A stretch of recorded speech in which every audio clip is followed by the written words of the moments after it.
जब जब तेरी नैया डोले,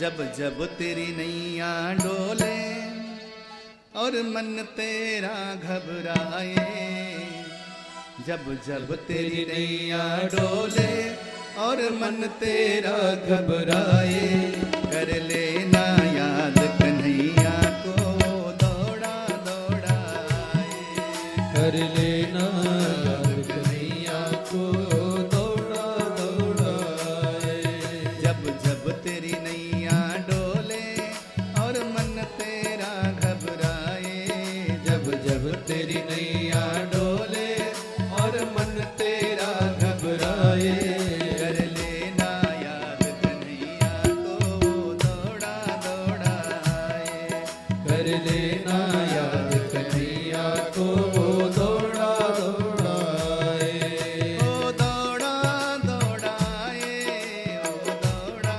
दौड़ाए, ओ दौड़ा दौड़ाए, ओ दौड़ा दौड़ाए, कर लेना याद कन्हैया को दौड़ा दौड़ाए, कर लेना याद कन्हैया को दौड़ा दौड़ाए।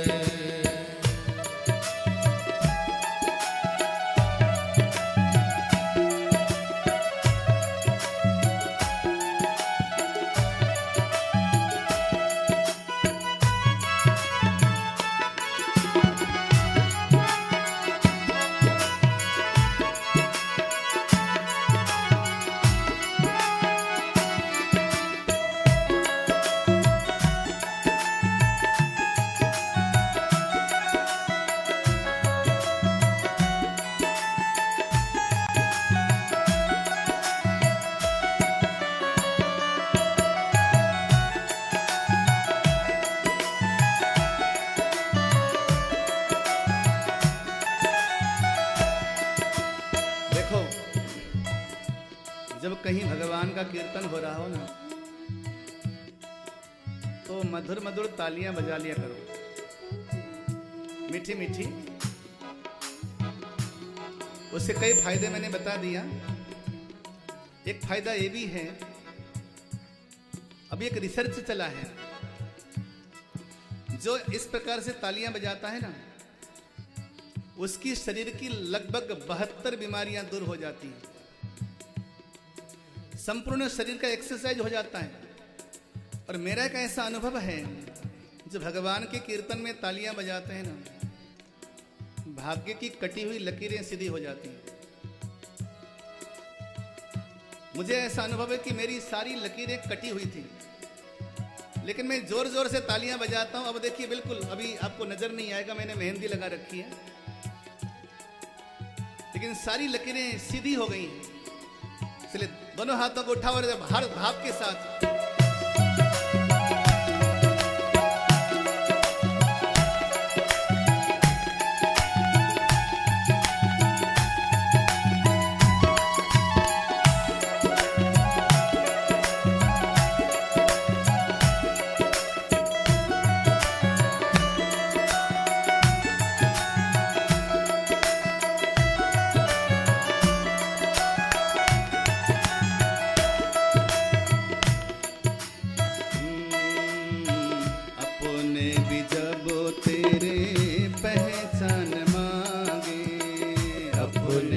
जब तेरे पहचान मांगे, कष्टों के बादल जब सीमा अपनी लांघे, कष्टों के बादल जब सीमा अपनी लांघे, मुख मोड़ के सब जग जाए, मुख मोड़ के सब जग जाए, सुख शांति तेरी खो जाए, मुख मोड़ के सब जग जाए, सुख शांति तेरी खो जाए, कर लेना याद कन्हैया को दौड़ा दौड़ाए, कर लेना याद कन्हैया को दौड़ा दौड़ाए, कर लेना याद कन्हैया को दौड़ा दौड़ाए, कर लेना याद कन्हैया को दौड़ा दौड़ाए।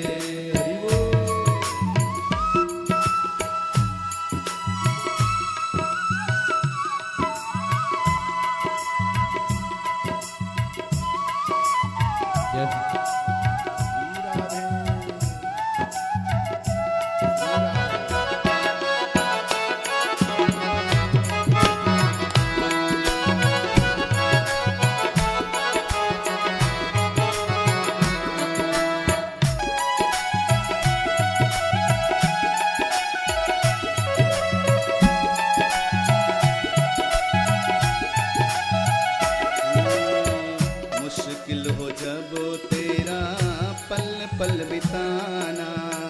मुश्किल हो जब तेरा पल पल बिताना, और साथ देना तेरा जब ये जमाना, और साथ देना तेरा जब ये जमाना। मुख मोड़ के सब जग जाए, मुख मोड़ के सब जग जाए, सुख शांति तेरी खो जाए। मुख मोड़ के सब जग जाए, सुख शांति तेरी खो जाए।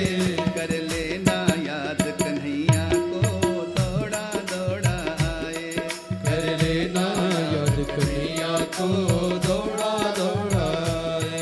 ओ दौड़ा दौड़ा आए, ओ दौड़ा दौड़ा आए। ओ दौड़ा दौड़ा आए, ओ दौड़ा दौड़ा आए। कर लेना याद कन्हैया को दौड़ा दौड़ा आए। कर लेना याद कन्हैया को दौड़ा दौड़ा आए। जीवन है तेरे हवाले मोरलिया वाले, जीवन है तेरे हवाले मोरलिया वाले, जीवन है तेरे हवाले मोरलिया वाले। जीवन है तेरे हवाले मोरलिया वाले। बाके मोरलिया वाले प्यारे मोरलिया वाले, बाके मोरलिया वाले प्यारे मोरलिया वाले, बाके मोरलिया वाले प्यारे मोरलिया वाले। बाके मोरलिया वाले प्यारे मोरलिया वाले। जीवन है जय हो, जीवन है जय हो। जीवन है तेरे हवाले मोरलिया वाले। जीवन है तेरे हवाले मोरलिया वाले।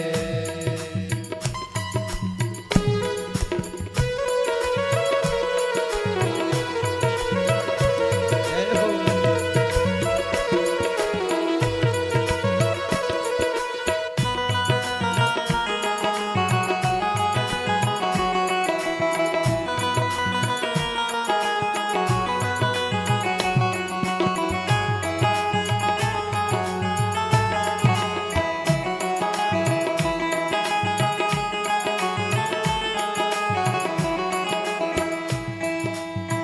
मैं हूँ मोरलिया तेरे अंधेरों की, मैं हूँ मुरलिया तेरे अंधरों की, मैं हूँ मोरलिया तेरे अंधेरों की। मैं हूँ मुरलिया तेरे अंधरों की, मैं हूँ मुरलिया तेरे अंधेरों की। मैं हूँ मुरलिया तेरे अंधरों की। मैं हूँ मुरलिया, मैं हूँ मुरलिया। ओ मैं हूँ मुरलिया, मैं हूँ मुरलिया, मैं हूँ मुरलिया, मैं हूँ मुरलिया। ओ मैं हूँ मुरलिया, मैं हूँ मुरलिया। मैं हूँ मुरलिया तेरे अंधेरों की। मैं हूँ मुरलिया तेरे अंधरों की। चाहे तो जय हो, चाहे तो जय हो। चाहे तो जैसे बजा ले मुरलिया वाले। चाहे तू जैसे बचा ले मुरलिया वाले, बाके मुरलिया वाले प्यारे मुरलिया वाले। बाके मुरलिया वाले प्यारे मुरलिया वाले, बाके मुरलिया वाले प्यारे मुरलिया वाले। बाके मुरलिया वाले प्यारे मुरलिया वाले। प्यारे मुरलिया वाले बाके मुरलिया वाले। ओ प्यारे मुरलिया वाले बाके मुरलिया वाले, प्यारे मुरलिया वाले बाके मुरलिया वाले। प्यारे मुरलिया वाले बाके मुरलिया वाले। जीवन है जय हो, जीवन है जय हो। जीवन है तेरे हवाले मुरलिया वाले। जीवन है तेरे हवाले मुरलिया वाले।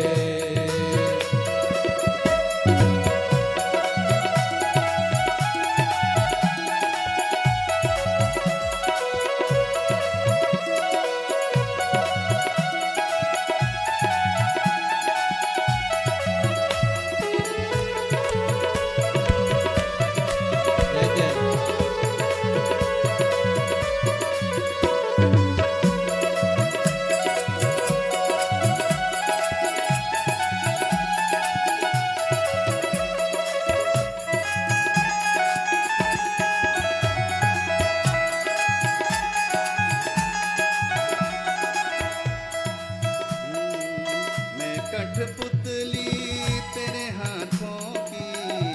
कठपुतली तेरे हाथों की, मैं कठपुतली तेरे हाथों की, मैं कठपुतली तेरे हाथों की, मैं कठपुतली, मैं कठपुतली, ओहो मैं कठपुतली, मैं कठपुतली, मैं कठपुतली तेरे हाथों की, मैं कठपुतली तेरे हाथों की, मैं कठपुतली, मैं कठपुतली, ओ मैं कठपुतली, मैं कठपुतली, मैं कठपुतली तेरे हाथों की, मैं कठपुतली तेरे हाथों की, चाहे तू चाहे तू चाहे तू जैसे बजा ले मुरलिया वाले, चाहे तू जैसे नचा ले मुरलिया वाले, चाहे तू जैसे नचा ले मुरलिया वाले, चाहे तू जैसे नचा ले मुरलिया वाले, जीवन है तेरे हवाले मुरलिया वाले, जीवन है तेरे हवाले मुरलिया वाले,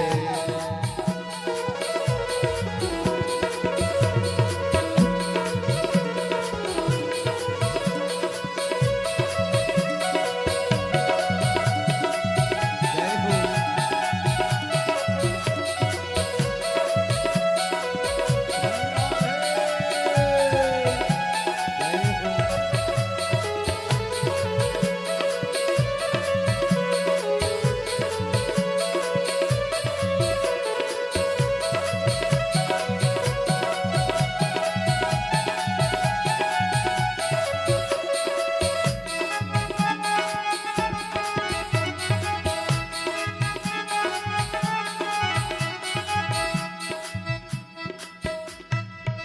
मेरे अपने हुए हैं बेगाने, मेरे अपने हुए हैं बेगाने, मेरे अपने हुए हैं बेगाने, मेरे अपने हुए हैं बेगाने, अब तू ही मुझे अपना ले मुरलिया वाले, वो मुझे अपना ले मुरलिया वाले, जीवन है तेरे हवाले मुरलिया वाले, जीवन है तेरे हवाले मुरलिया वाले, जीवन है तेरे हवाले हवाले मुरलिया वाले, जीवन है तेरे हवाले मुरलिया वाले, जीवन है तेरे हवाले मुरलिया वाले, जीवन है तेरे हवाले मुरलिया वाले। जय जय श्री राधे। गजराज को भगवान ने बचाया, नंगे पांव भगवान पहुंचे, गजराज दोनों का उद्धार किया। गजराज ने भगवान की स्तुति करी है, नमो नमस्ते खिल कारणाय निष्कारणाय भूतकारणाय सर्वागमाम्नाय महार्णवाय नमोपवर्गाय परायणाय यं धर्मकामार्थ विमुक्तिकामा भजन्त इष्टां गतिमाप्नुवन्ति किं त्वा शिशोरात्यपि देहमव्ययम् करोतु मेदभृदयो विमोक्षणम्। हे अखिल जगत के कारण प्रभु आपको नमन है, हे निष्कारण प्रभु आपको नमन है, हे स्वर्ग अपवर्ग प्रदान करने वाले प्रभु आपको नमन है, हे धर्म अर्थ और मुक्ति देने वाले प्रभु आपको नमन है। आपने मुझे इस बंधन से छुड़ाया। भगवान ने गजग्रहा को अभय प्रदान कर दिया। ये प्रसंग तामस नाम के मनवंतर की कथा सुनाई। बोले चाक्षुष नाम के मनवंतर में भगवान ने देवताओं के द्वारा और असुरों के द्वारा समुद्र मंथन कराया। देवता और दैत्य आपस में सगे भाई हैं, सौतेले भाई हैं। माताएं दोनों सगी बहन हैं, पिता एक ही हैं। दीति के पुत्र दैत्य हैं और अदिति के पुत्र देवता हैं। दोनों आपस में लड़ते बहुत हैं। भगवान हमेशा देवताओं का पक्ष लेते हैं, दैत्यों का पक्ष नहीं लेते। दैत्यों का दूसरा नाम है राक्षस। देवता यानी कि देने वाले, राक्षस यानी कि छीनने वाले। भगवान देने वाले के पक्ष में रहता है, छीनने वाले के विरोध में रहता है। भगवान को लगा कि इनके पास जो बल है उसका सही उपयोग होना चाहिए। उपयोग में क्या लाया जाए? बोले क्षीर सागर का मंथन हो, वहां से अमृत बाहर निकले। हे देवताओं, तुम जाकर असुरों से मैत्री कर लो, दोस्ती कर लो। कोई कार्य सिद्ध करना होता है तो दुश्मनों से भी मैत्री कर लेनी होती है। बोलो जय श्री कृष्ण। पहली बात तो जीवन में कभी किसी से दुश्मनी करनी ही नहीं।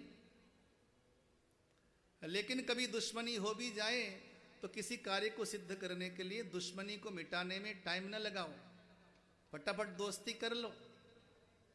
ये भगवान की नीति है। भगवान कहते हैं अरयोरपि संधेया सति कार्यार्थ गौरव। उत्तम कार्य सिद्ध करना हो तो दुश्मनों से भी दोस्ती कर लेनी चाहिए। ये देवताओं, जाओ जाकर असुरों से दोस्ती कर लो। भगवान ने देवताओं में और राक्षसों में दोस्ती करा दी।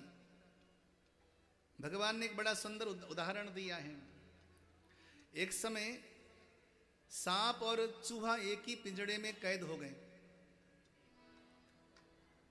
अब सांप के लिए तो चूहा रसगुल्ला की तरह मीठा, लेकिन सांप ने चूहे से कहा, भैया चूहे, तेरी और मेरी दोस्ती पक्की आज से।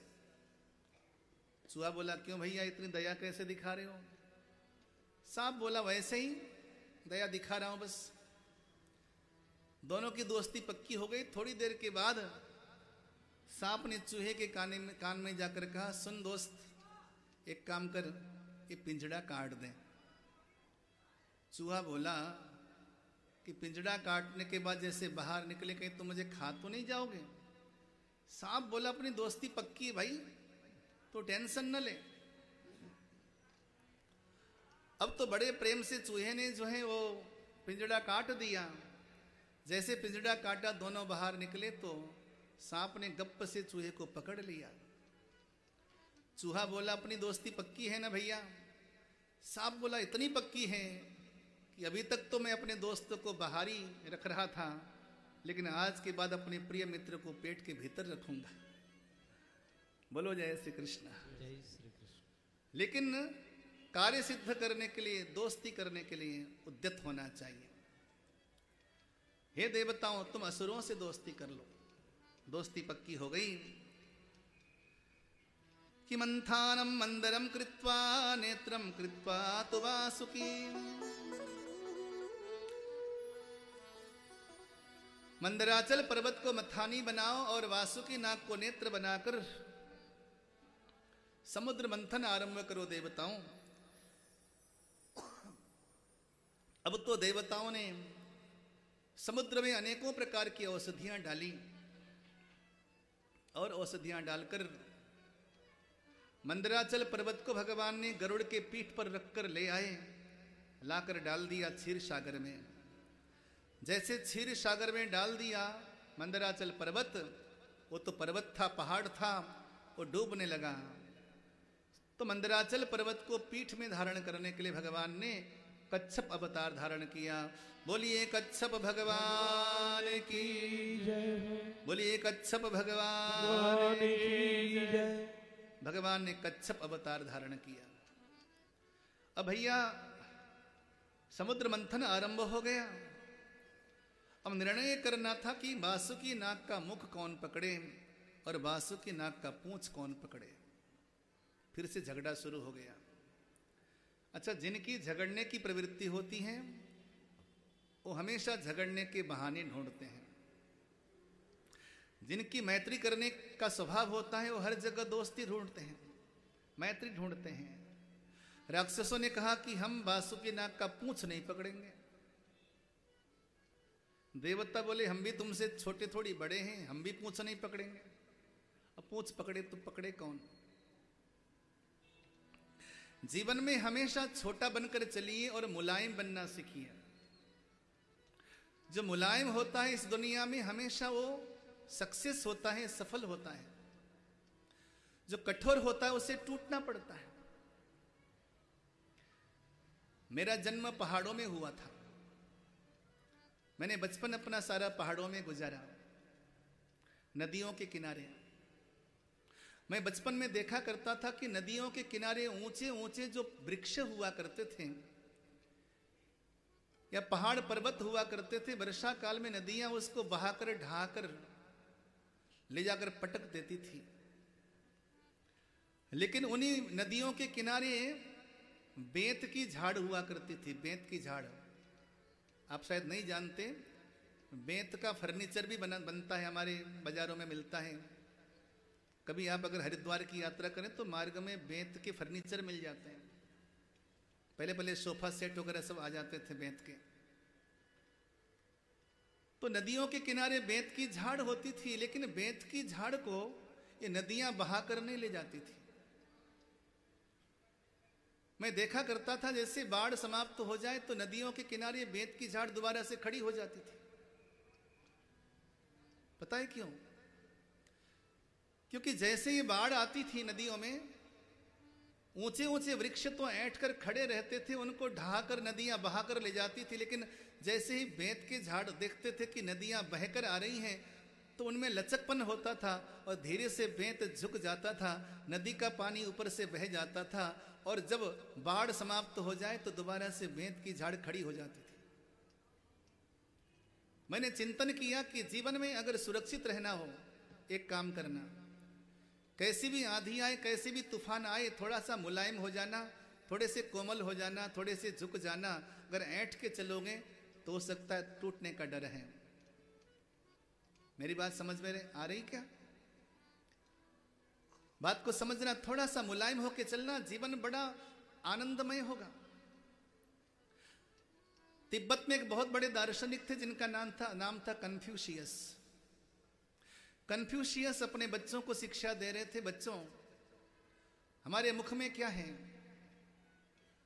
बच्चों ने कहा, गुरुजी आपके मुख में दांत हैं और कुछ दांत टूट चुके हैं, कुछ दांत अभी बाकी हैं और एक जिह्वा है। गुरुजी बोले, इनका इतिहास क्या है बच्चों? बच्चों ने कहा, गुरुजी ये जिह्वा तब से है जब से आपका जन्म हुआ और जिह्वा तब तक रहेगी जब तक आपकी मौत नहीं हो जाती। लेकिन दांत आपके जन्म लेने के 8-9 महीने के बाद आए, एक बार टूटकर गिर गए, दोबारा से फिर भी पैदा हुए, फिर से आधे टूट गए। कन्फ्यूशियस बोले, अर्थात बच्चों दांत कठोर हैं, इनका जन्म जिह्वा के बाद हुआ, फिर भी 2 बार टूट चुके हैं, लेकिन जिह्वा मुलायम है। पहले से जन्म लेके आई और मृत्यु पर्यंत जिह्वा कभी झड़ती नहीं, गलती नहीं। 90 साल की बुढ़िया माई की आगे रसगुल्ला रख दो, लप लपाएगी। बोलो जय श्री कृष्ण। जय श्री कृष्ण। सारा शरीर बूढ़ा हो जाएगा, लेकिन ये जिह्वा बाबरी कभी बूढ़ी होती नहीं। पूछो अम्मा से जरा।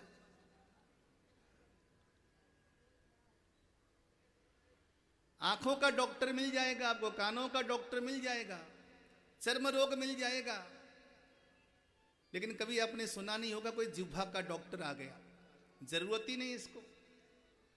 और जिह्वा में कोई छोटी मोटी बीमारी हो भी गई ना तो 2-4 दिन में ठीक हो जाती है।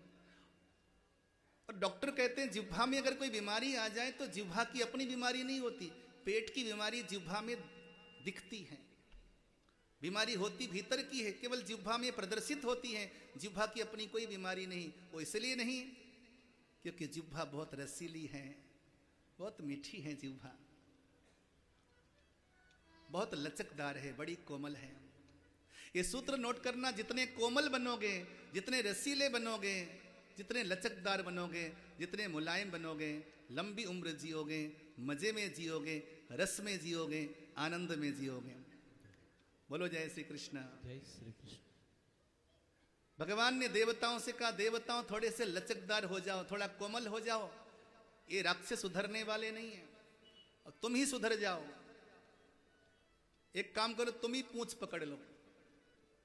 अब देवताओं ने पूंछ पकड़ी महाराज और राक्षसों ने बासुकी नाग का मुख, परिणाम देखो, 2-4 झटके ही लगे थे मंदराचल पर्वत में, बासुकी नाग के मुख से ऐसा हलाहल विष निकला महाराज, सैकड़ों दैत्य उसी बासुकी के जहर से जलकर मर गए। अब कर लो बात, फायदा किसमें रहा? पूंछ पकड़ने में। जो पूंछ पकड़ेगा उसकी पूंछ होगी, जो पूंछ नहीं पकड़ेगा उसकी पूंछ नहीं होगी। अब मंथन जारी रहा, सागर मंथन आरंभ हुआ तो सबसे पहले सागर के भीतर से भी जहर निकला, और ऐसा जहर महाराज दिग दिगंत को जलाने लगा। उस विष के द्वारा सारा जगत जलने लगा, देवता त्राही त्राही करने लगे। ऐसी अवस्था आई तो सब लोगों ने मिलकर भोले बाबा को पुकारा, भोले बाबा से विनय किया, बाबा आइए आकर हमारी रक्षा कीजिए। ततः करतलीकृत्य व्यापिहालाहलं विषम् अवक्षयन् महादेव कृपया भूत भावना।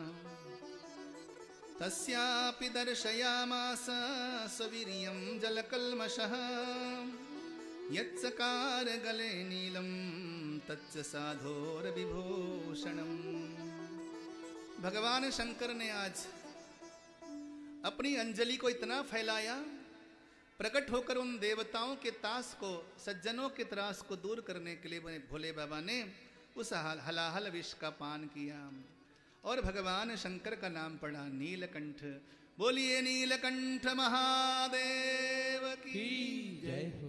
भैया, जीवन के संघर्ष में सबसे पहले विष निकलता है, लेकिन जो व्यक्ति जहर नहीं पी सकता वो कभी महादेव नहीं बन सकता, और जो व्यक्ति जहर नहीं पी सकता कभी वो नीलकंठ नहीं हो सकता। और एक बात और याद रखना, जीवन के संघर्ष में विष जरूर निकलेगा, उसे ना मुख में रखना है ना उसे हृदय में ले जाना है। हृदय में ले जाओगे तो तुम बीमार पड़ोगे, और अगर मुख में रखोगे तो औरों को बीमार करोगे। करना क्या है? उसे गले में रखना है। इसका अर्थ समझे? कुछ लोग इस प्रकार के जहर को मुख में रखते हैं। महाराज, जब हमारे गर्दिश के दिन थे ना, इन्होंने हमारे साथ ऐसा बुरा बर्ताव किया था, हम भूल नहीं सकते, और मौका मिलते ही उसको सुना देते हैं। संघर्ष के दिनों में जो तूने जहर पिया उसको तूने मुख में रखा, और उसी चीज को याद कर करके रोज तुम अगर तनाव में जाओ कि इसने हमें ऐसा व्यवहार किया था, जब हमारे बुरे दिन थे तो कभी किसी ने हमें हमारा साथ नहीं दिया।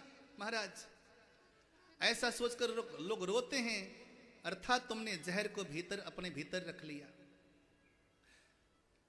तुम्हारी जिंदगी में संघर्ष के बहुत कठिन दिन रहे होंगे, लेकिन वो बीते दिन हैं, उनको मुख में न रखो, न उसे भीतर ले जाओ, उसे कंठ में रखो।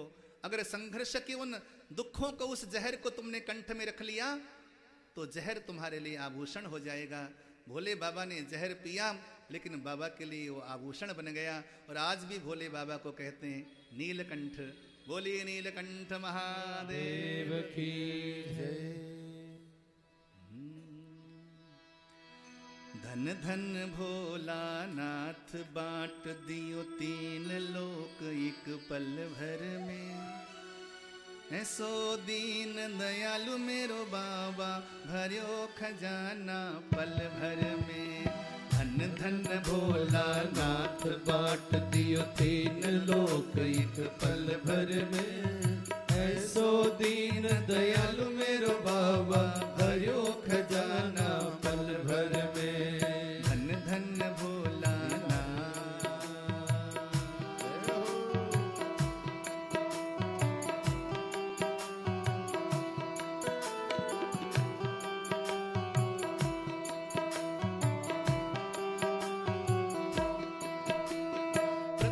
वेद ब्रह्मा को दे दिया, बने वेद के अधिकारी। विष्णु को दिया चक्र सुदर्शन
भागीरथ को गंग दे दिया, कलयुग में स्नान किया। बड़े बड़े पापियों को तुमने पल भर में उद्धार किया। अपने पास में वस्त्र न रखते हो,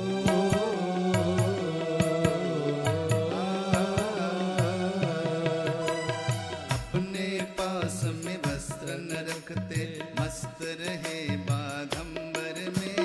ऐसो दीन दयालु मेरे बाबा, भरो खजाना पल भर में। धन धन भोलानाथ।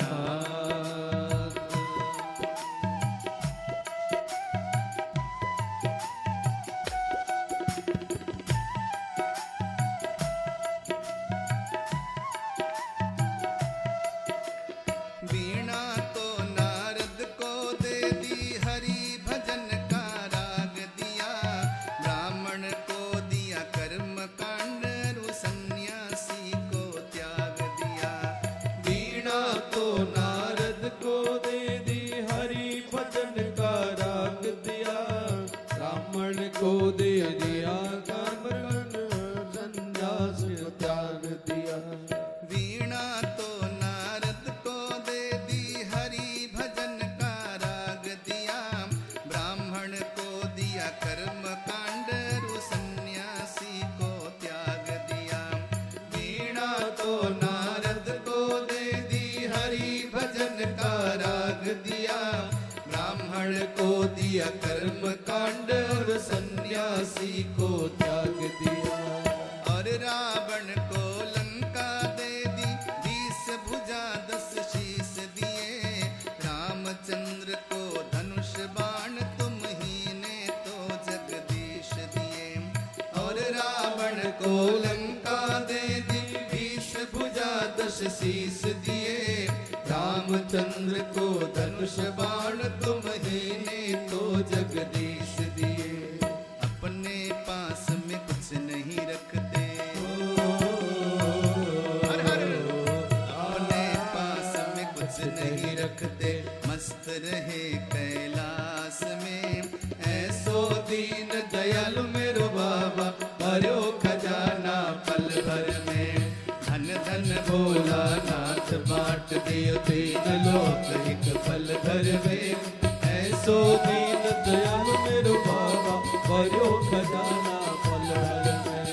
ऐसो दीन दयालु मेरो बाबा, भरो खजाना पल भर में। ऐसो दीन दयालु मेरो बाबा, भरो खजाना पल भर में। नमः पार्वती पतये हर हर महादेव। भोले बाबा ने विष पान किया। मंथन आरंभ हुआ तो मंथन करते करते कौस्तुभ मणि निकली, भगवान विष्णु को दिया गया। मदिरा निकली, राक्षसों ने छीन लिया। चंद्रमा निकले, भोले बाबा के माथे पे सजाया गया। कामधेनु गौ निकली, देवताओं को दिया गया। ऐरावत नाम का हाथी निकला, वो इंद्र को दिया गया। रंभा आदि अप्सराएं निकली, वो देवताओं को दिया गया। 7 मुख वाला अश्व निकला, वो असुरों को दिया गया। विष्णु धनुष निकला, भगवान नारायण को दिया गया। 5 जन्य नाम का शंख निकला, भगवान विष्णु ने धारण कर लिया। और कमल का पुष्प निकला, ब्रह्मा जी को प्रदान किया गया। कार्तिक मास कृष्ण पक्ष अमावस्या मध्य रात्रि को क्षीर सागर से बीचों बीच मां लक्ष्मी प्रकट हो गई। बोलिए महालक्ष्मी मैया की जय हो। महालक्ष्मी प्रकट हो गई। वैसे तो महालक्ष्मी भगवान की नित्य अर्धांगिनी हैं, लेकिन सागर ने मांगा था मां से कि कभी आप मेरे घर में पुत्री बनकर आइए। तो सागर की अभिलाषा पूर्ण करने के लिए महालक्ष्मी आज सागर के बीचों बीच प्रकट हो गई। जब लक्ष्मी जी आई तो लक्ष्मी को पाकर देवता बोले कि लक्ष्मी हम लेंगे। और असुर बोले कि लक्ष्मी हम लेंगे।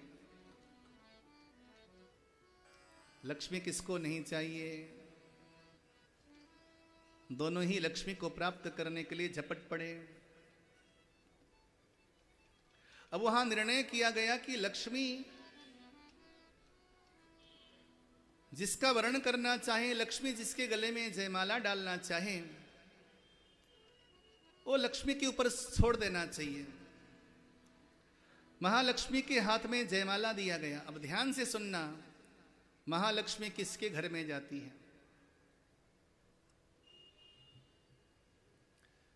लोग लक्ष्मी को हाथों का मैल कहते हैं, लेकिन लक्ष्मी हाथों की मैल नहीं है।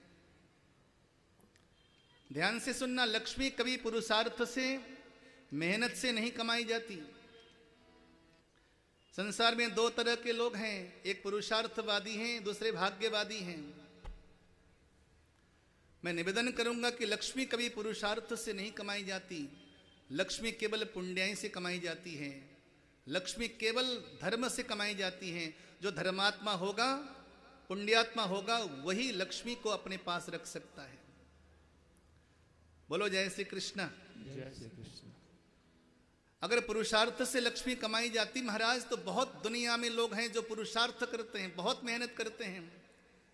जरा जाकर ढूंढ कर देखिए, क्या मेहनत करने वाले सभी लक्ष्मी कृपा संपन्न हैं? नहीं, लक्ष्मी केवल पुण्याई से मिलती है, पुण्य कर्म से मिलती है, धर्म से मिलती है। और सुनो, और अगर आपने पुण्य नहीं किया है, धर्म नहीं किया है, तो आपके घर में लक्ष्मी होगी, आपकी आंखों के आगे उस लक्ष्मी को और कोई भोग लेगा और तुम देखते रह जाओगे। शास्त्र कहते हैं, विपुलमपि धनौघ प्राप्य भोगा स्त्रियो वा पुरुष इह न शक्तः कर्महीनोऽपि भोक्तुम् मुनिहितमपि चार्थं दैवतैरक्ष्यमाणम् पुरुष इह महात्मा प्राप्नुते नित्ययुक्तः। अपार धन वैभव आपके घर में पड़ा हो, दुनिया की सारी समृद्धि आपके पास है, आपके एक चेक में हस्ताक्षर करने से लाखों रुपए बैंक से निकल सकते हैं, मान लेते हैं।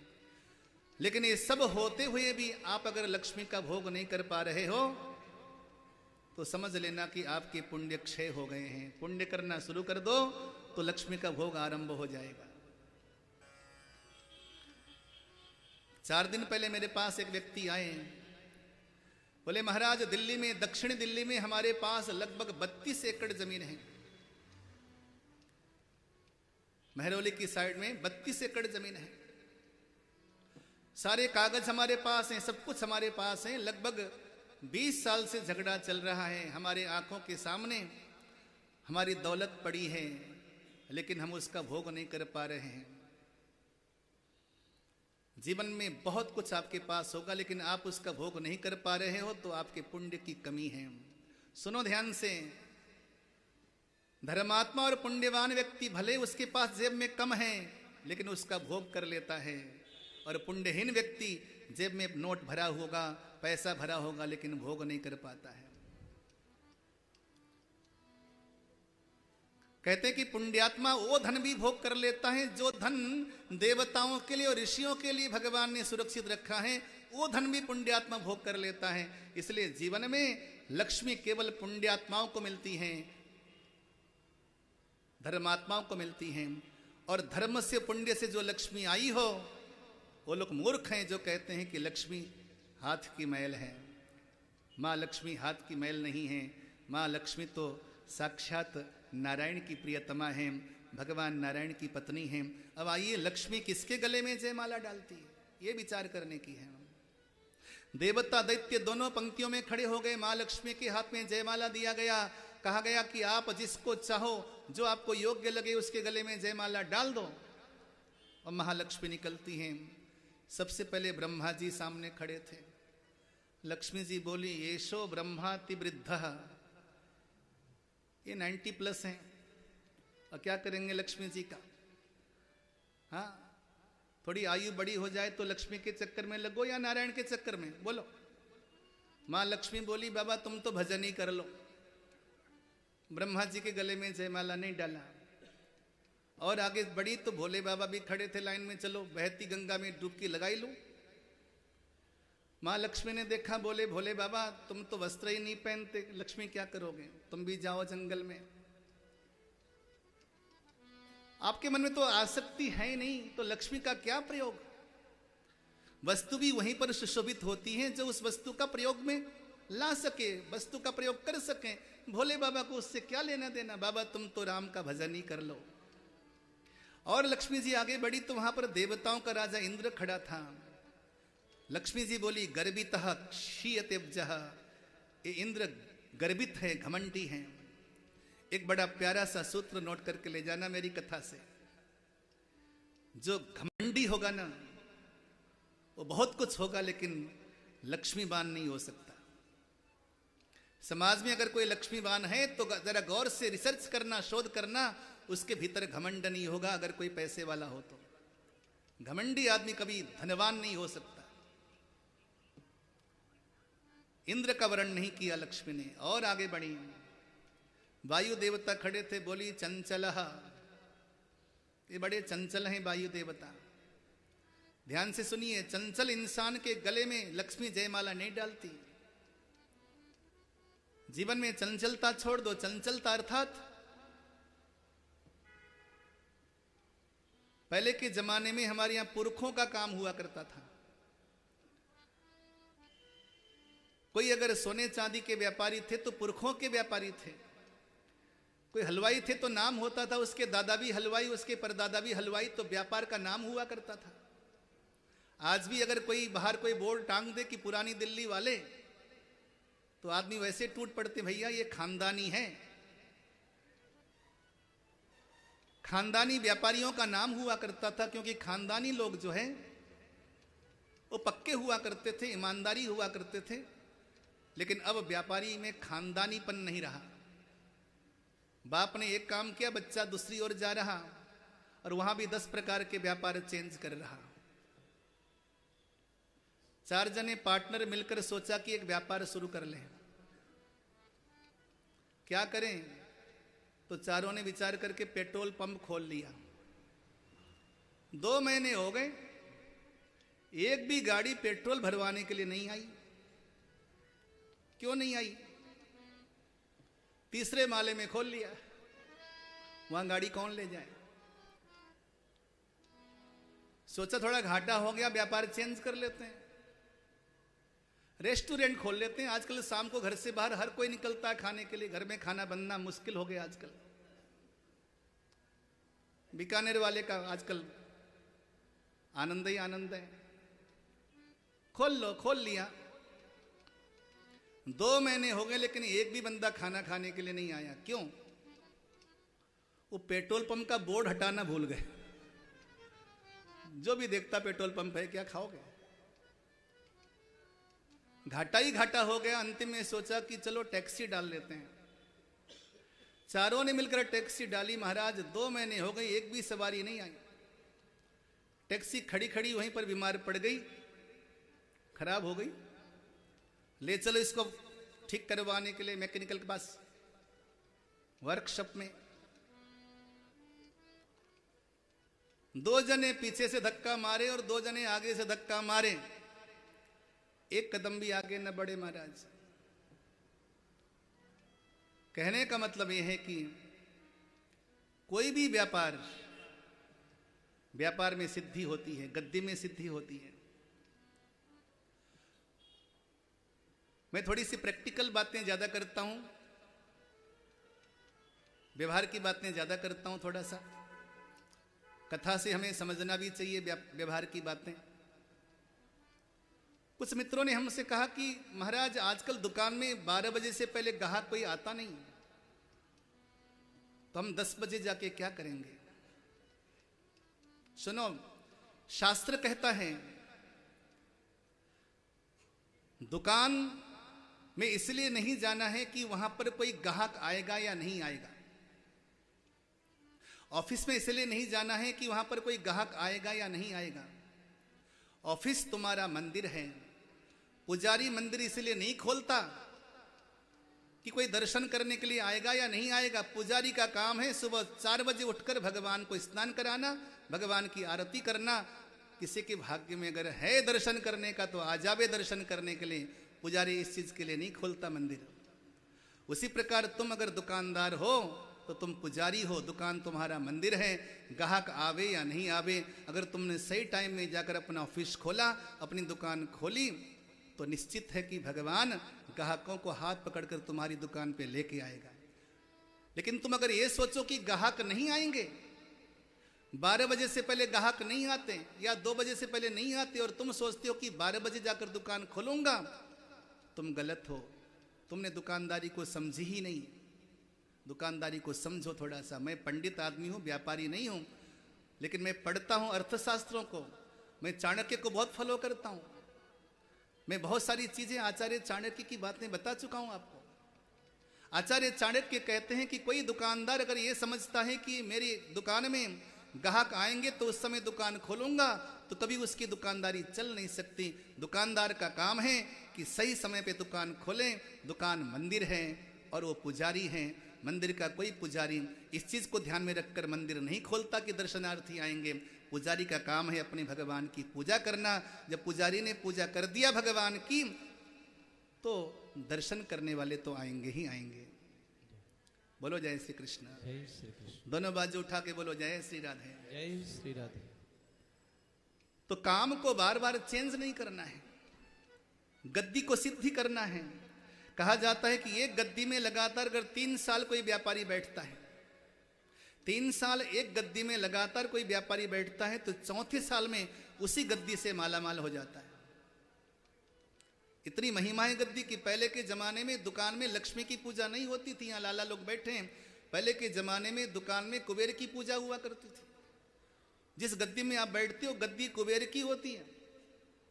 लक्ष्मी पूजा तो दिवाली को की जाती है घर में। दुकानों में, ऑफिस में कुबेर की पूजा होती धनतेरस को, क्योंकि जिस गद्दी में तुम बैठते हो कुबेर का आसन है। और कुबेर के आसन को तुमने सही टाइम पे जाकर तुमने पूजा नहीं, सही टाइम पे तुमने आसन पे जाके बैठे नहीं, तो कुबेर का खजाना कैसे भरेगा। तो लक्ष्मी ने किसी का वर्ण नहीं किया, ना देवताओं का वर्ण किया, ना असुरों का वर्ण किया, क्योंकि इन देवताओं का और असुरों का ध्येय अलग था, लेकिन भाग एक अलग जगह। लक्ष्मी ने देखा दूर जहां पर समुद्र मंथन हो रहा था, वहां पर जब देवता असुर दोनों भागे तो भगवान ने देखा कि अपना काम छोड़कर भागे सब। तो भगवान श्री नारायण ने 2 रूप लिया। एक रूप में वासुकी नाग का मुख पकड़ा और दूसरे रूप में भगवान ने वासुकी नाग की पूंछ पकड़ी, और 2 रूप लेकर भगवान नारायण अब समुद्र मंथन करने लगे। जब दुनिया के लोग अपना कर्तव्य छोड़ देते हैं, लेकिन भगवान अपना काम नहीं छोड़ता। यही भगवान की भगवत्ता है। संसार अपना कर्तव्य छोड़ सकता, भगवान कर्तव्य नहीं छोड़ सकते। भगवान समुद्र मंथन कर रहे हैं। लक्ष्मी ने देखा कि मुझ जैसी लक्ष्मी को देखकर भी जो पुरुष अपने काम में अडिग हैं, अचल हैं, वही लक्ष्मी का स्वामी होने का पात्र है। लक्ष्मी दौड़ी दौड़ी गई और भगवान नारायण के गले में जयमाला डाल दी। बोलिए लक्ष्मी नारायण भगवान की जय हो। थोड़ा सा चिंतन करो।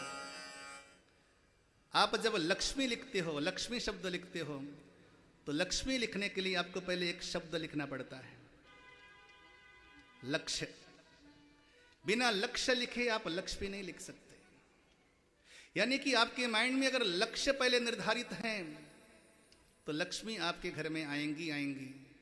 यदि आपके माइंड में कोई लक्ष्य नहीं, लक्ष्य विहीन जीवन जी रहे हो, तो कभी आप लक्ष्मीवान नहीं बन सकते। इसलिए लक्ष्मी पाने के लिए जीवन में सबसे पहले ये शुरुआत करो। आपके बच्चे अगर 15-16 साल के या 20 साल के हैं तो कह दो बच्चों से, बच्चे यहीं से तू अपना लक्ष्य निर्धारित कर ले। बच्चे 25-30 साल के हो जाते हैं, उनको मालूम भी नहीं कि हमें किस तरफ जाना है। कभी कहते हैं इंजीनियर बनना है, कभी कहते हैं डॉक्टर बनना है, कभी कहते हैं MBA करना है, कभी कहते हैं बिजनेसमैन बनना है। नहीं, 16 से लेकर 20 साल की आयु एक ऐसी आयु है, उसके बीच में बच्चों को लक्ष्य निर्धारित करना पड़ेगा कि हमने ये करना है। और सुनो, दुनिया में कोई काम छोटा नहीं होता। मेरे एक मित्र हैं पश्चिम बिहार में, वो विगत 70 वर्षों से सुई बनाते हैं।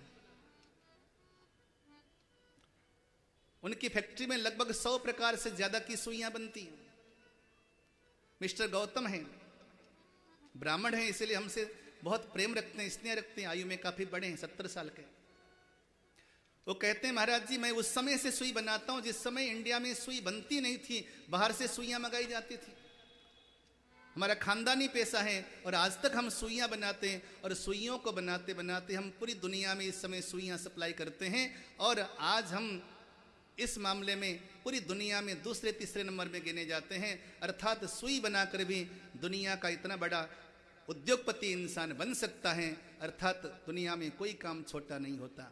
बस काम के प्रति आपकी ईमानदारीता होनी चाहिए और काम के प्रति आपकी लगनशीलता होनी चाहिए।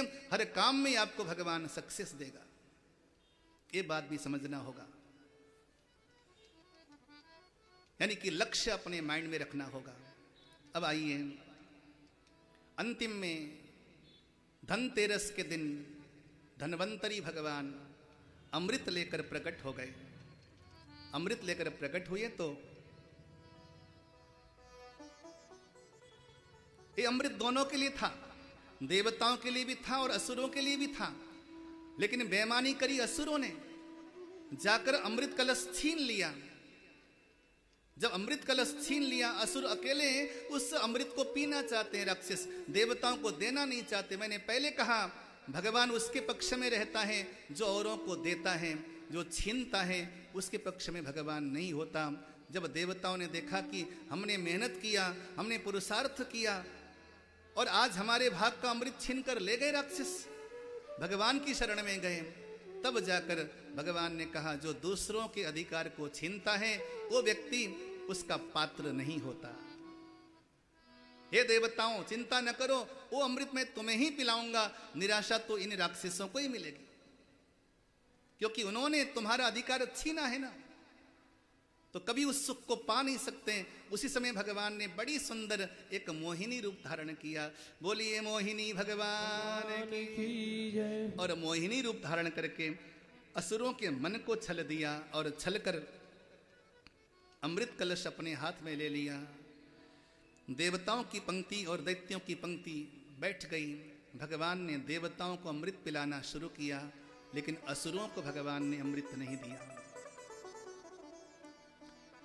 तब सुखदेव स्वामी कहते हैं एवं सुरासुर गणा समदेश काल हेत्वर्थ कर्म मतयो फले विकल्पाः तत्रामृतं सुरगणाः फलमंजसा पुर यत्पाद पंकजरजः श्रेणान्न दैत्याः।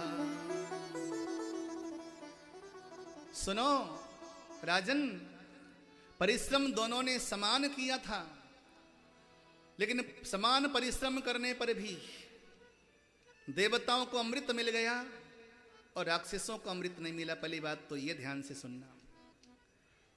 पूछा ऐसा क्यों गुरुदेव? क्योंकि परिश्रम तो उन्होंने भी किया था, अमृत के अधिकारी वो भी थे। सुखदेव स्वामी कहते हैं 2 कारण से राक्षस अमृत के अधिकारी नहीं बने। पहला कारण, उन्होंने दूसरों का अधिकार छीनना चाहा तो भगवान ने उन्हें कुपात्र समझा। दूसरा कारण, ये अमृत पीने के काबिल नहीं थे, क्योंकि राहु नाम का एक दैत्य गया था अमृत पीने के लिए, उसने अमृत पिया, भगवान ने उसका सर काट दिया। अर्थात दुनिया में न अमृत होता है मेरे भाई बंधुओं, न जहर होता है। अमृत अमृत नहीं होता, जहर जहर नहीं होता। बोले क्या होता है? बोले दुनिया में पात्र और कुपात्र होता है। सुपात्र में जहर जाकर भी अमृत बन जाएगा और कुपात्र में अमृत जाकर भी जहर बन जाएगा।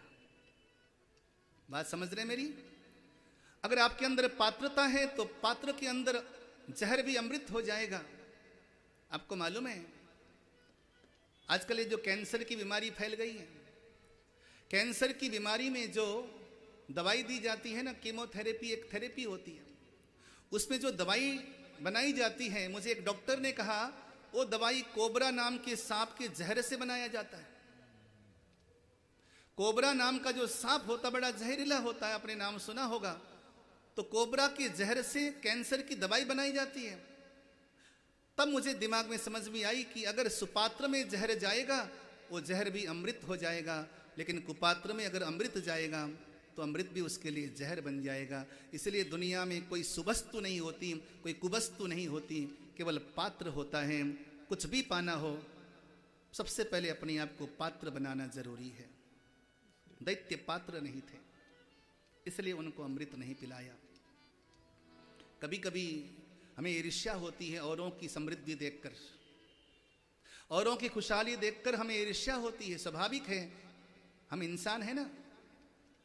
लेकिन घबराना नहीं, भगवान से विनय करना, प्रभु शायद हम पात्र नहीं थे, अपनी पात्रता को तैयार करने का प्रयास करना। देवताओं में असुरों में युद्ध हुआ, उस युद्ध में देवता जीत गए, असुर हार गए। असुरों के राजा का नाम था बलि। बलि अपने गुरुदेव के पास पहुंचे।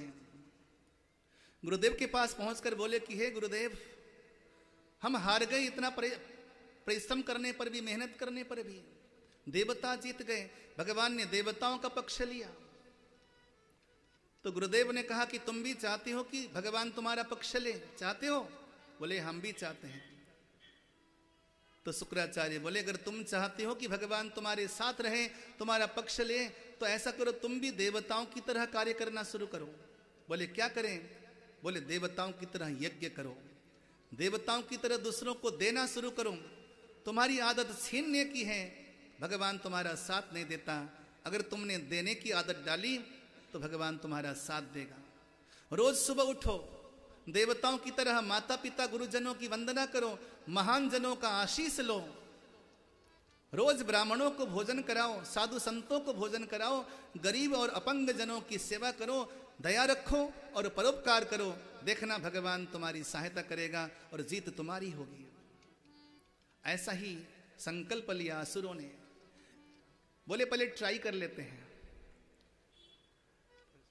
आजकल ना लोग पहले ट्राई करते हैं, भगवान को भी आजकल पहले कहते हैं तुम साबित तो कर दो भगवान हो, उसके बाद हम मानना शुरू करेंगे।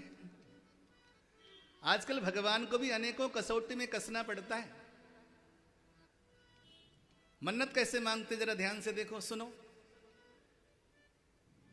मेरा बेटा पास होगा तो वैष्णो देवी जाऊंगा, मेरा एक काम बनेगा तो सत्चंडी कराऊंगा महाराज। बस पहले काम हो जाए। बेचारे भगवान को कितने कसौटी में कसना पड़ता है। हे भगवान, आज इन असुरों ने विचार किया कि ठीक है गुरुदेव, हम 1 वर्ष के लिए ऐसा ही आचरण करेंगे, जो आचरण देवताओं का होगा वही आचरण हम भी करेंगे। हम भी रोज यज्ञ करेंगे, यज्ञ नारायण की आहुति डालेंगे, रोज अतिथि सेवा करेंगे और सुबह उठकर सबसे पहले माता पिता की चरण वंदना करेंगे और अतिथि सेवा करेंगे। राक्षसों ने वही काम शुरू कर दिया मेरे भाई बंधुओं, जो काम देवता किया करते थे। मजा देखिए, गजब देखिए। उन्होंने केवल एक बार ट्राई करने के लिए, प्रैक्टिकल में देखें करके क्या होता है, केवल उन्होंने ट्राई किया। राक्षसों ने, राक्षसों का स्वभाव नहीं है वो, लेकिन आज स्वभाव बना लिया उन्होंने गुरु की आज्ञा पाकर। लेकिन चमत्कार देखिए, 1 वर्ष होने से पहले पहले यज्ञ कुंड से अग्नि देवता प्रकट हो गए, दिव्य रथ लेकर, दिव्य आयुध लेकर, दिव्य कवच लेकर। कहा बलि, तुम्हारे यज्ञ से हम देवता अति प्रसन्न हैं। ध्यान दो जरा, लड़ना देवताओं के विरोध में ही है, लेकिन देवताओं का स्वभाव है कि कोई अगर दैवी कार्य करता है उनको आशीर्वाद या वरदान तो देना ही देना है। देवताओं को मालूम है कि ये सारा हम पर ही लागू करेंगे, लेकिन देवताओं ने प्रसन्न होकर दिया, क्योंकि देवताओं की आदत है देने की। किसी ने कहा कि ये रोहिंग्या मुसलमान बड़े अपराधी होते हैं, इंसानों को मार मार कर खाते हैं। लेकिन कुछ हमारे सरदार भाइयों ने कहा कि भले ही ये तमोगुणी होंगे, लेकिन इस समय वर्तमान में वो इंसान हैं और इंसानी स्वभाव के कारण हमारा कर्तव्य है कि उनको खाना खिलाया जाए। तो जितने भी शरणार्थी थे, बहुत सारे सरदारों ने जाकर वहाँ पर भंडारा लगाया।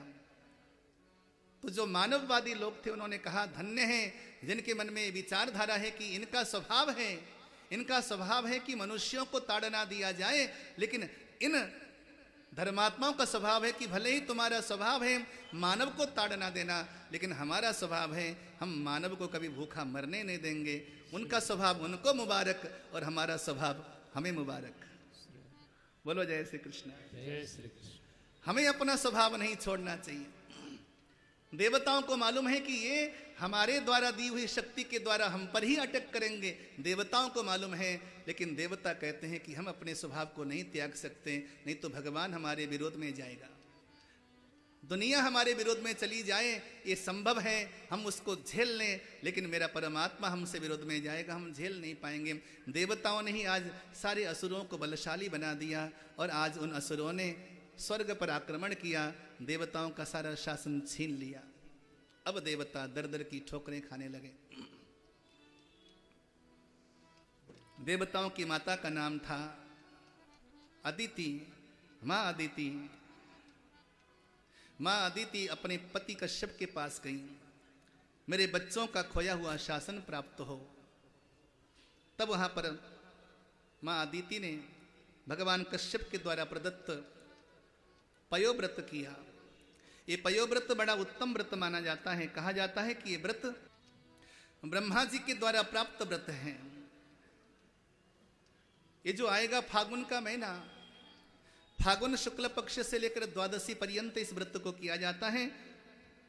और हमारे समाज की कोई ऐसी बहन जो कि गर्भ धारण नहीं कर सकती, संतान प्राप्त नहीं कर सकती, वो भी अगर ये 12-15 दिन तक का अगर व्रत करती है पयोव्रत, अवश्यमेव उसे संतान की प्राप्ति होती है। ऐसा शास्त्रों का और महापुरुषों का वचन है। मां अदिति ने किया और अदिति माता के गर्भ में स्वयं पुराण पुरुषोत्तम नारायण अक्षर ब्रह्म सनातन प्रभु गर्भ में आए। और भादो महीना शुक्ल पक्ष द्वादशी मध्याह्न काल में मां अदिति के गर्भ से भगवान वामन प्रकट हो गए। बोलिए वामन भगवान की जय हो। भगवान वामन प्रकट हो गए। भगवान वामन को सविता ने गायत्री मंत्र का उपदेश दिया, बृहस्पति ने यज्ञोपवीत दिया, कश्यप ने मेखला प्रदान कर दी, पृथ्वी ने मृगचर्म दिया, चंद्रमा ने दंड दिया, अदिति ने कौपिन दिया, आकाश के देवता ने छत्र दिया, ब्रह्मा जी ने कमंडल दिया, सप्तऋषियों ने कुशा दी, सरस्वती ने रुद्राक्ष दिया और कुबेर ने भिक्षा पात्र दी, अन्नपूर्णा ने भिक्षा प्रदान कर दी।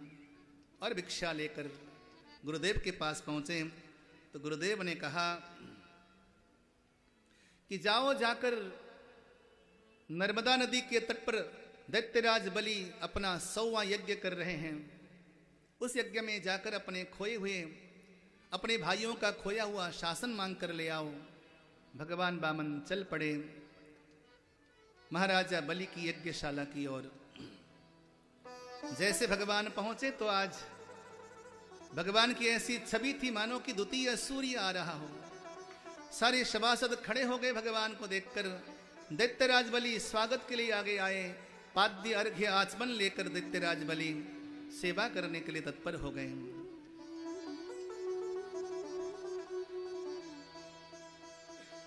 वर्षों की प्रतीक्षा है बलि की। खास कहा जाए तो भगवान आज मांगने के लिए नहीं जा रहे, बल्कि आज बलि को सर्वस्व देने जा रहे हैं।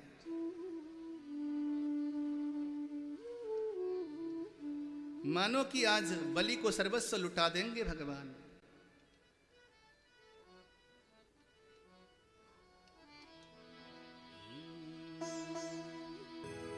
हर सांस में हो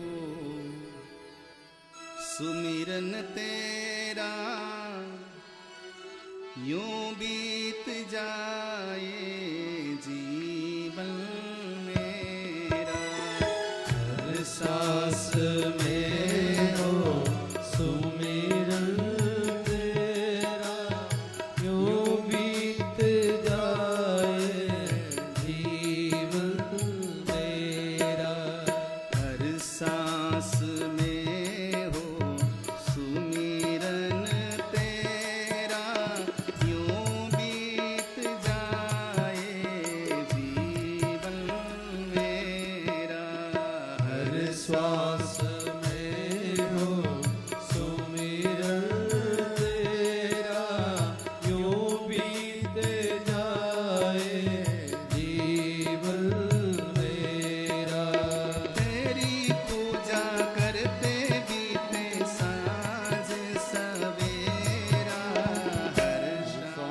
में हो सुमिरन तेरा, यूं बीत जाए जीवन मेरा।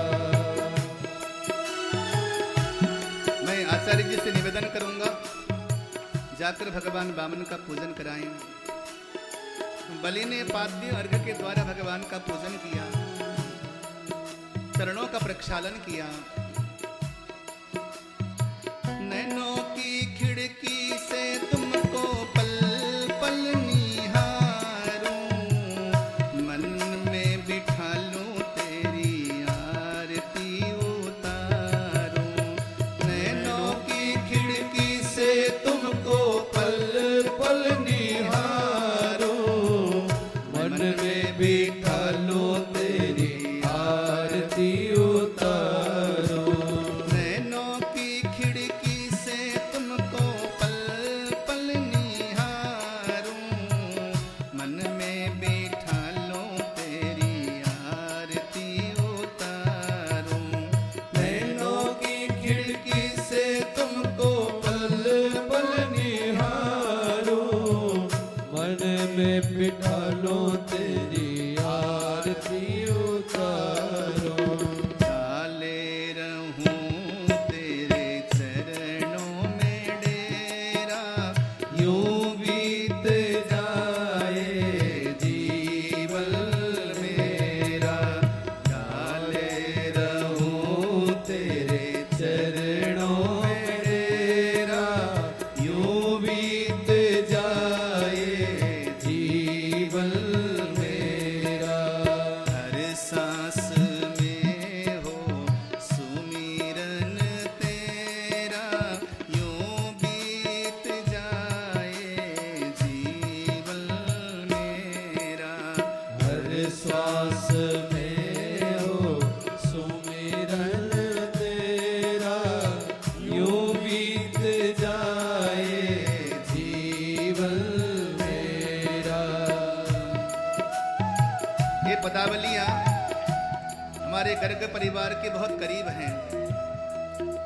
हमारे देवी दयाल जी, हमारे अशोक जी इन पदावलियों को बड़े भाव के साथ सुनते हैं। उनकी इच्छा थी कि गाए जाएं भगवान की पूजा में, समर्पण का भाव।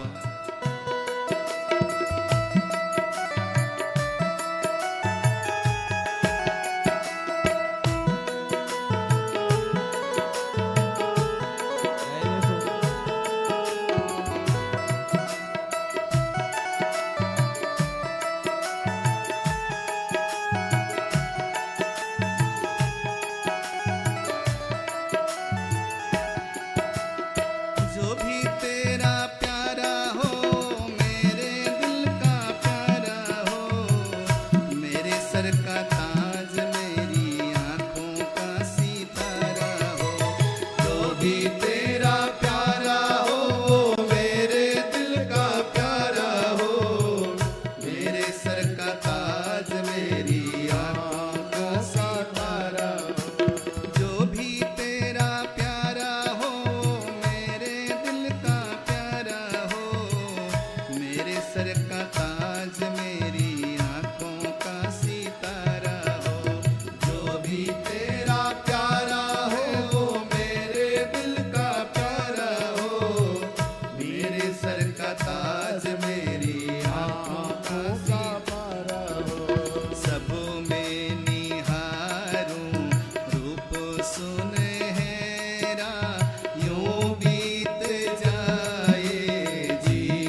श्वास में हो सुमिरन तेरा, यूं बीत जाए जीवन मेरा।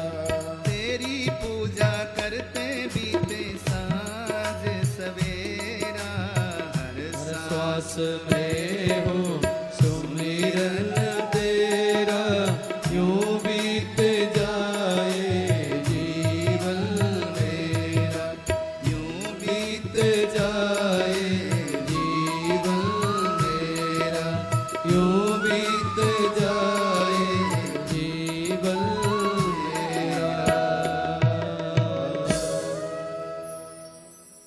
बोलिए वामन भगवान की जय हो। बलि ने सुंदर ढंग से वामन भगवान का पूजन किया। मैं थोड़ा परिवार के जो जीजा जी हैं श्री राकेश गुप्ता जी और बहन श्रीमती कमलेश जी और ताऊ जी स्वर्गीय श्री मणिराम जी के दामाद जी, कृपा करके वो मंच पे आ जाएं आशीर्वाद के लिए। यथाशीघ्र करेंगे, विलंब नहीं करेंगे। कृष्ण घनश्याम तेरा नाम अनमोल, राधे गोविंद हरि बोल हरि बोल। कृष्ण घनश्याम तेरा नाम अनमोल, कृष्ण घनश्याम तेरा नाम अनमोल, राधे गोविंद हरि बोल हरि बोल, राधे गोविंद हरि बोल हरि बोल, राधे गोविंद हरि बोल हरि बोल, राधे गोविंद हरि बोल हरि बोल, राधे गोविंद हरि बोल हरि बोल, राधे गोविंद हरि बोल हरि बोल। बोल कृष्ण घनश्याम तेरा नाम अनमोल, कृष्ण घनश्याम तेरा नाम अनमोल, राधे गोविंद हरि बोल हरि बोल, राधे गोविंद हरि बोल हरि बोल, राधे गोविंद हरि बोल हरि बोल, राधे गोविंद हरि बोल हरि बोल। कृष्ण घनश्याम तेरा नाम अनमोल, कृष्ण घनश्याम तेरा नाम अनमोल, राधे गोविंद हरि बोल हरि बोल, राधे गोविंद हरि बोल। कुछ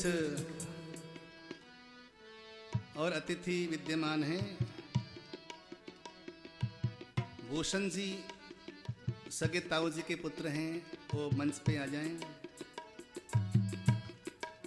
ये थोड़ा नाम समझ में नहीं आ रहा है। AS, हाँ उनको भेज दीजिए। छोटे भाई हैं, यहाँ आ जाएं। और चंद्रभान जी दूसरे ताऊ जी के पुत्र हैं, वो आ जाएं। ये तीनों की जोड़ी विख्यात है भारत में और ऐसे ही प्रसिद्धि मिलती रहे।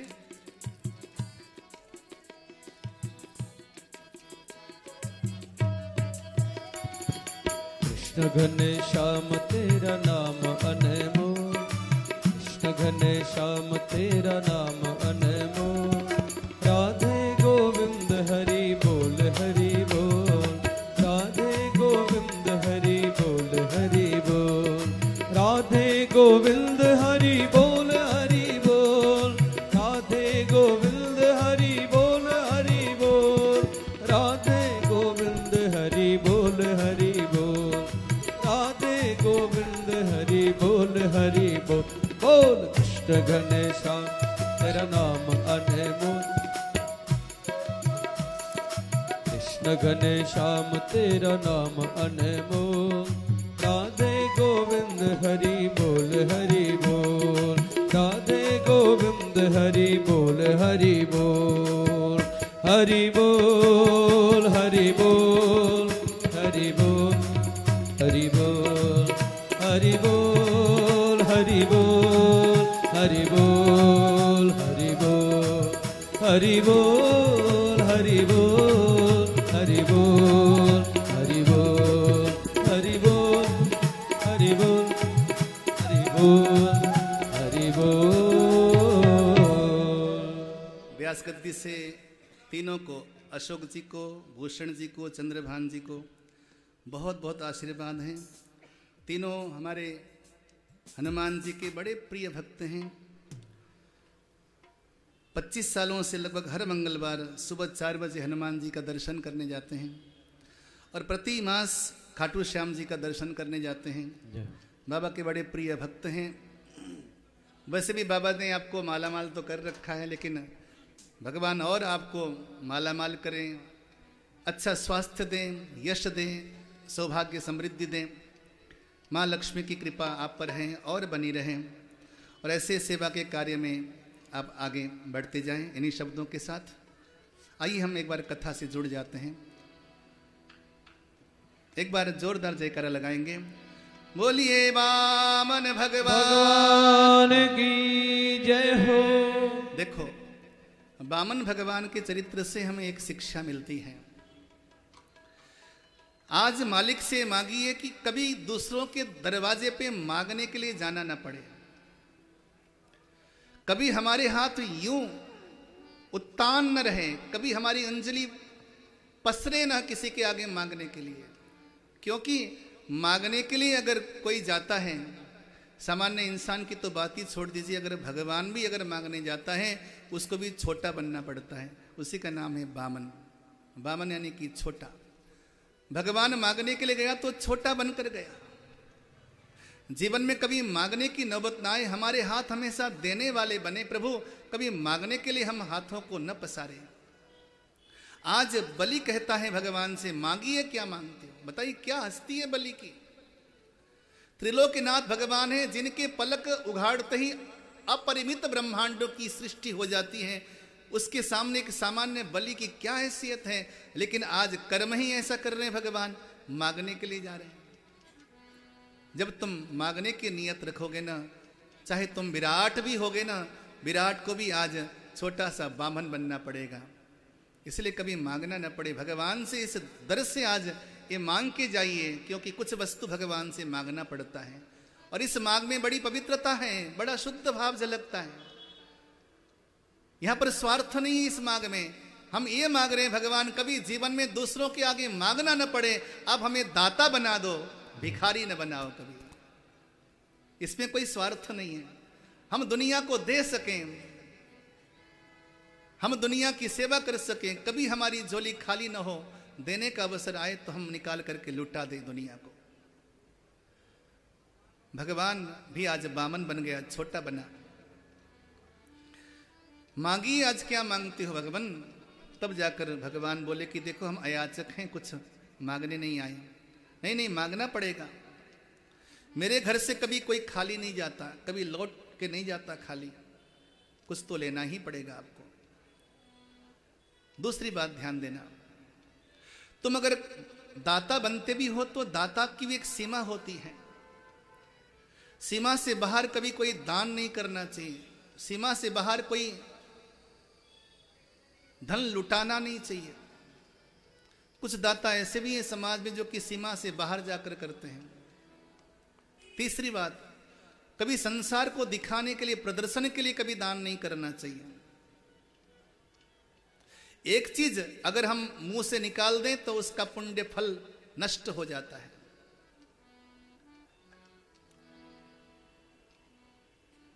दान का पुण्य फल तब नष्ट हो जाता है जब हम मुख से निकाल देते हैं कि मैं दान दिया है। दो चीज मुंह से उच्चारण करने से नष्ट होते हैं। पहली चीज दान, पुण्य। पुण्य बखानने से नष्ट होते हैं और पाप भी बखानने से नष्ट होते हैं। हमें नष्ट क्या करना है, पुण्य नष्ट करना है या पाप नष्ट करना है। कोई गलत कर दो तो जाकर गुरुजनों के सामने कह दो कि मैंने ये गलत किया है, आपके पाप उसी समय नष्ट हो जाते हैं। उसी प्रकार पुण्यों का बखान करो तो पुण्य नष्ट हो जाते हैं। आज लेकिन बलि के मन में कुछ अभिमान सा जगा था दाता का। भगवान की इच्छा से होता है सारा, क्योंकि भक्त तो भगवान की इच्छा से ही चलते हैं। अंतिम में भगवान ने कहा तुम मांगो मांगो कहते हो बलि, चलो मैं मांग लेता हूं। देना हो तो ऐसा करो बलि, मेरे ही पांव से माप कर 3 पग भूमि दे दो। भगवान ने क्या मांगा? क्या मांगा? 3 पग मांगा। भगवान ने 3 पग मांगा। और इंसान के पास कितने पग होते हैं जरा बताइए, बोलिए? 2 पग होते हैं। इंसान के पास 2 पग हैं, भगवान ने कितना मांगा? कहां से देगा तीसरा पग? भगवान ऐसे उलझा देता है मनुष्यों को, इसलिए ज्यादा अभिमान नहीं होना चाहिए। चल बलि तू दाता बनता है ना, चल मुझे 3 पग दे दे, मेरे ही पांव से माप कर। बलि ने वहां पर संकल्प लिया। शुक्राचार्य ने मना किया था कि मत दो, बलि माना नहीं, क्योंकि आज धर्म का सवाल है। धर्म के मार्ग में चलने के लिए अगर तुम्हारे प्रियजन भी तुम्हें रोकें तो भी तुम्हें धर्म के मार्ग पे चलना चाहिए। जीवन दांव में लगाकर भी धर्म का मार्ग त्यागना नहीं चाहिए। जीवन को दांव में लगाकर भी धर्म की रक्षा करनी चाहिए। महाभारत में लिखा है कि जो धर्म की रक्षा करता है, धर्म उसकी रक्षा करता है। धर्मो रक्षति रक्षितः। धर्म की रक्षा करोगे तो धर्म तुम्हारी रक्षा करेगा। हर पग पग में धर्म रक्षा करेगा तुम्हारी। संकल्प छूटा। जो वामन भगवान गए थे वो विराट हो गए। एक पग में भगवान ने अतल वितल सुतल तलातल रसातल महातल पाताल माप लिया, और दूसरे पग में भूरलोक भुवरलोक स्वरलोक महरलोक जनोलोक तपोलोक सत्यलोक माप लिया। भगवान ने 14 भुवन को केवल 2 पग में माप लिया। भगवान बोले कि बलि अब बता तीसरा पग कहाँ रखूं? बलि मौन हुआ। भगवान ने बंधन में डाल दिया। गरुड़ जी को कहा इसे बांधो। भक्त जब भगवान के बंधन में आ जाता है ना, तो भक्त के कर्म बंधन छूट जाते हैं। सुनो, मनुष्य 2 प्रकार के बंधन में बंधता है। एक ईश्वर का बंधन, दूसरा जगत का बंधन। जगत के बंधन में बंधा हुआ व्यक्ति पशु की भांति बंधता है, लेकिन भगवान के बंधन में बंधा हुआ इंसान वो मुक्त हो जाता है, संसार के बंधन से मुक्त हो जाता है।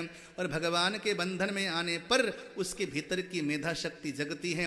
अब बलि की बुद्धि जगी कि मुझे भगवान ने बंधन में डाला क्यों? पूछा, प्रभु आपने किससे पूछ के बांधा?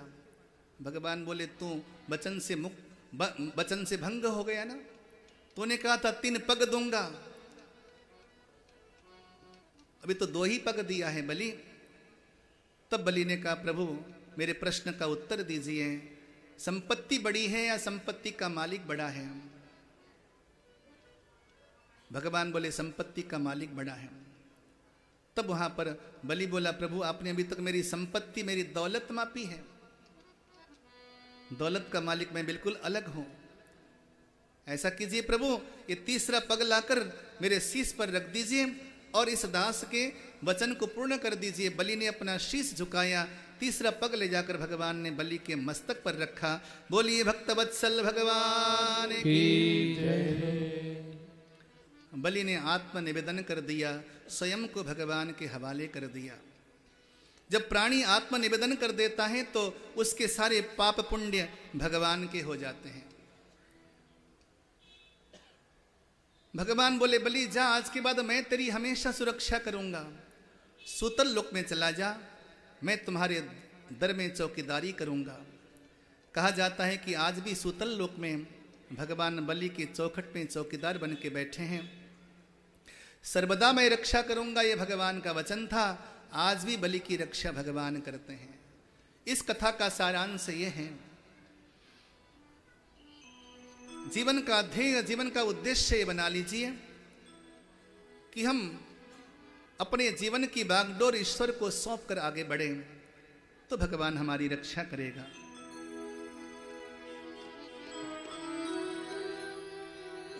हम पर नजर कृपा की करना, करुणामयी श्यामा प्यारी। हम पर नजर कृपा की करना, करुणामयी श्यामा प्यारी। हम पर नजर कृपा की करना, करुणामयी श्यामा प्यारी। हम पर नजर कृपा की करना, करुणामयी श्यामा प्यारी। करुणामयी श्यामा प्यारी, करुणामयी श्यामा प्यारी। करुणामयी राधा प्यारी, करुणामयी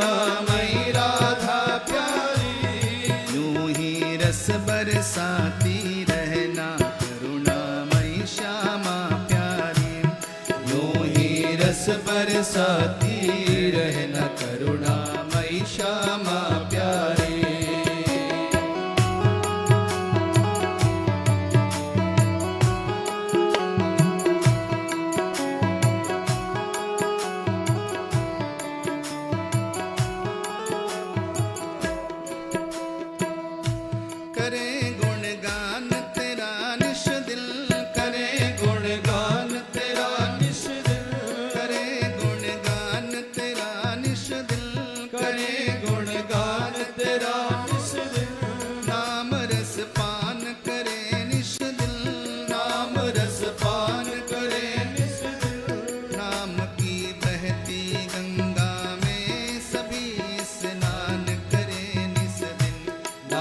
की बहती गंगा में सभी स्नान करें निस दिन।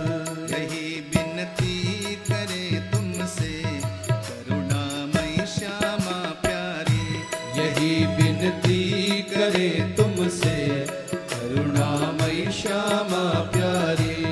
हम पर नजर कृपा की करना करुणामयी श्यामा प्यारी। हम पर नजर कृपा की करना करुणामयी श्यामा प्यारी।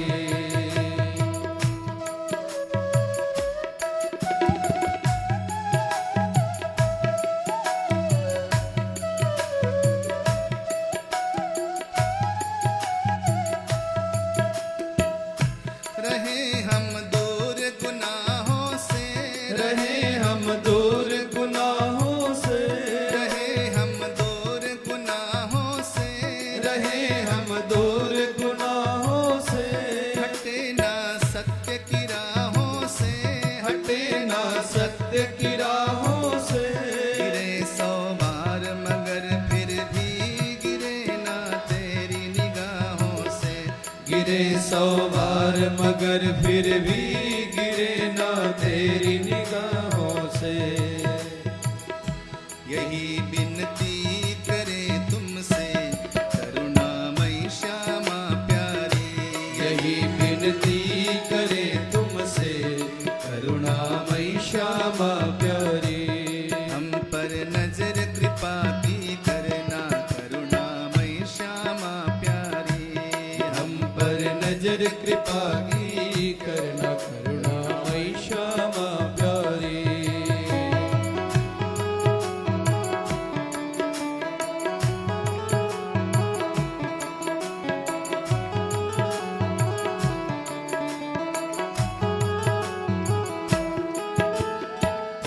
सभी के कष्ट मिटा देना, सभी के कष्ट मिटा देना, सभी के कष्ट मिटा देना, सभी के कष्ट मिटा देना।